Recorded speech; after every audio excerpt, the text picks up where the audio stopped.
इतिहास के सबसे बड़े हादसों में से एक है टाइटैनिक जहाज का डूबना, जो इतना डरावना था उसका दर्द हमें आज भी महसूस करते हैं। बताया जाता है कि इस हादसे में 1500 से भी ज़्यादा लोग मारे गए थे। साथ ही इस दुर्घटना के 73 साल बाद इस जहाज़ का मलबा मिला था, जो करीब 13,000 फीट नीचे था। लेकिन आज फिर से टाइटैनिक जहाज़ टाइटन सबमरीन को ले डूबी। दरअसल एक पायलट और दुनिया के 4 बड़े बिजनेसमैन रईस लोग अटलांटिक महासागर में दफन टाइटैनिक जहाज़ के मलबे को देखने के लिए 18 जून के दोपहर 22 फीट लंबी टाइटन सबमरीन में बैठकर पानी में उतरे थे, जिसका किराया प्रति व्यक्ति 2 करोड़ रुपए लिया जाता है। दोस्तों, ओशियन गेट कंपनी की सबमरीन पर सवार इन पांचों को 8 घंटे की रोमांचक यात्रा करनी थी, लेकिन 2 घंटे बाद ही सबमरीन रडार के सिग्नल से बाहर हो गई और अरबपतियों के एडवेंचर सफ़र का दुख भरा अंत हुआ, जिसे अमेरिका कनाडा के रेस्क्यू टीम ने कैप कोड से करीब 900 मील यानी 1450 किलोमीटर की एरिया में सबमरीन को ढूंढने के लिए 6 जहाज समुद्र की गहराइयों में उतारे गए, लेकिन सफलता नहीं मिली। उसके बाद एक रिमोट से ऑपरेट होने वाले जहाज़ से तलाश करना शुरू किया गया, जिसे 1912 में डूबे टाइटैनिक जहाज़ के मलबे तक के गहराई में उतारा गया। तब एक रोबोट ने जो 4 किलोमीटर की गहराई में रिकॉर्ड किया, वो दिल दहला देने वाला था। तो दोस्तों, कौन थे ये 5 लोग? इस हादसे में कैसे 2 लोगों की जान बच गई और आखिर किस वजह से गुब्बारे की तरह फट गया सबमरीन और कैसे चला रेस्क्यू ऑपरेशन? तो आइए ये सारा कुछ जानते हैं इस वीडियो में। पर दोस्तों, इससे पहले 1912 में डूबे टाइटैनिक जहाज़ के बारे में जानते हैं। दुनिया का सबसे बड़ा स्टीम बेस्ड यात्री जहाज़ टाइटैनिक 10 अप्रैल 1912 को अपने पहले सफ़र पर निकला था, जो इसका आखिरी सफ़र भी साबित हुआ।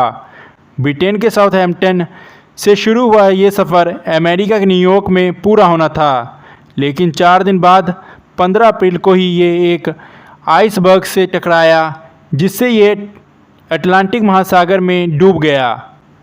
टाइटैनिक के डूबने पर करीब 1500 लोगों की मौत हो गई।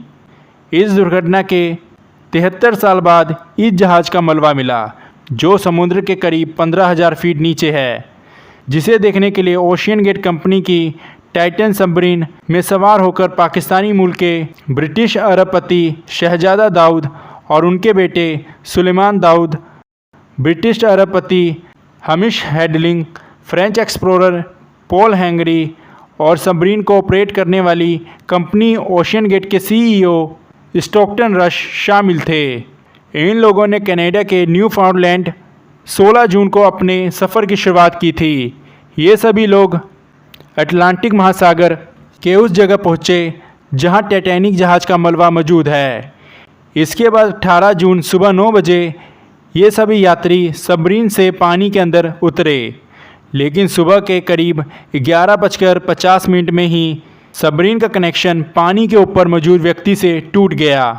अब टाइम के अकॉर्डिंग पांचों यात्री को शाम 6:10 तक सतह पर वापस लौट जाना था, लेकिन ऐसा ना होने पर उनके मोटरशिप में मौजूद क्रू के पसीने छूटने लगे और शाम 6:35 पर रेस्क्यू ऑपरेशन शुरू किया गया। इस सबमरीन में 96 घंटे के लिए ऑक्सीजन मौजूद था और इसके लापता होने के बाद टाइटन सबमरीन के आसपास के एरिया में इम्पल्शन की आवाज़ और पानी में वाइब्रेशन की आवाज़ सुनाई देने लगी। और कई दिन का सर्च ऑपरेशन चलने के बाद भी जब सबमरीन का कुछ नहीं पता लगा, तो इस सबमरीन में मौजूद सभी लोगों को मरा हुआ घोषित किया गया।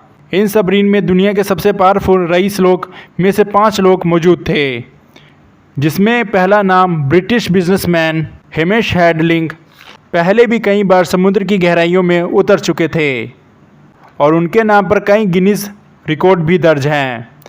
ये एक्शन ग्रुप के फाउंडर और एयरक्राफ्ट ब्रोकरेज कंपनी के प्रेसिडेंट थे और उन्होंने पायलट के रूप में आसमान और एक्सप्लोरर के रूप में समुद्र की गहराइयों में कई बार गोता लगाया था। और ये एज ए टूरिस्ट अंतरिक्ष में भी जा चुके थे और उन्होंने 2 बार समुद्र में सबमरीन के जरिए 36,000 फीट के गहराई तक पहुंचकर वहां सबसे ज़्यादा समय बिताने के लिए Guinness book of world record में अपना नाम भी दर्ज कराया है। इसके अलावा इस हादसे में मारे जाने वाले पॉल हेनरी 20 साल से भी ज़्यादा समय तक फ्रेंच नेवी में सर्विस दे चुके हैं और उनके गहरी सबमरीन में एक्सपर्टीज़ हासिल थी। इसके बाद मारे जाने वाले लोगों में पाकिस्तानी बिजनेसमैन शहजादा दाऊद और उनके बेटे सुलेमान शामिल थे और सुलेमान की आंटी का कहना था कि वे ट्रिप से पहले काफ़ी डरे हुए थे। शायद उन्हें एहसास हो गया था कि ये ट्रिप उनकी ज़िंदगी की आखिरी ट्रिप है और इस सबमरीन के मालिक यानी ओशियन गेट कंपनी के सीईओ स्टोक्टन रश भी सवार होकर टाइटैनिक का मलबा देखने गए थे। उन्होंने साल 2009 में इस कंपनी की शुरुआत की थी। स्टोक्टन रश सबमरीन के पायलट भी थे और उनका सबमरीन की मैन्युफैक्चरिंग में भी इम्पोर्टेंट रोल रहा था। हालांकि स्टोक्टन रश खतरों के खिलाड़ी भी थे और रूल्स के खिलाफ जाकर ऐसे फैसले लेते थे जो पूरी तरह से रिस्क से भरा हुआ होता था। जैसे कि जहां बाकी की सबमरीन मटीरियल की बनी हुई होती है, वहीं सबमरीन को बनाने में उन्होंने कार्बन का इस्तेमाल किया था। लेकिन आपको बता दें, इस हादसे में 2 बहुत लक्की लोगों की जान बच गई है। यूएस इन्वेस्टर जे ब्लूम और उनका बेटा एडवेंचर ट्रिप। जे ब्लूम और उनका बेटा टाइटन सबमरीन में सवार होकर टाइटैनिक जहाज का मलबा देखने अटलांटिक महासागर की गहराइयों में जाने वाले थे, लेकिन जे ब्लूम ने आखिर समय में अपना फैसला बदल दिया। इसके बाद पाकिस्तानी अरबपति शहजादा दाऊद ने वो टिकट अपने बेटे के लिए खरीद लिया। अरबपति इन्वेस्टर जे ब्लूम का कहना है, जब उन्होंने टाइटैनिक सबमरीन के बारे में पढ़ना शुरू किया तो उनके मन में सबमरीन की सुरक्षा को लेकर काफ़ी सवाल आने लगे। इसी के चलते उन्होंने टाइटैनिक सबमरीन में ना सवार होकर समुद्र की गहराइयों में ना जाने का फैसला किया और उनका ये फैसला उनकी ज़िंदगी का सबसे अच्छा फैसला साबित हुआ। इस सबमरीन के लापता होने के बाद कनाडा के एक रिसर्चर टीम के साथ मिलकर कई सारे रिसर्च किए गए। काफ़ी खोजबीन के बाद समुद्र तल से 3.8 किलोमीटर की गहराई में एक रोबोट ने जो रिकॉर्ड किया वो दिल दहला देने वाला था। वहाँ इसे उस सबमरीन का मलबा मिला जो टाइटैनिक जहाज से 1600 फीट की दूरी पर मौजूद था और साथ ही सतह पर विस्फोट का निशान भी देखा गया, जिससे साफ हो गया कि सबमरीन ब्लास्ट कर गया। लेकिन आखिर इस हादसे के पीछे रीज़न क्या है? कंपनी इसके लिए कितनी दोषी है और क्या खुद स्टोक्टन रश अपने लिए मौत की सवारी बना रहे थे? आइए जानते हैं। दरअसल एक्सपर्ट्स का मानना है कि यह हादसा सबमरीन के प्रेशर चैम्बर में खराबी की वजह से हुई है। इसके अलावा कुछ एक्सपर्ट्स का मानना है जिस गहराई में मलबा मिला है वहाँ पानी का किसी भी चीज़ पर दबाव करीब 5600 पाउंड पर स्क्वायर इंच हो सकता है।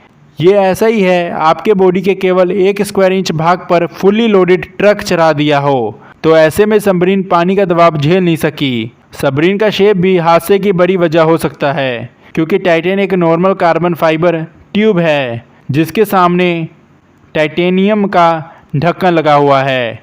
इसके पिछले हिस्से को भी टेल का शेप दिया गया है।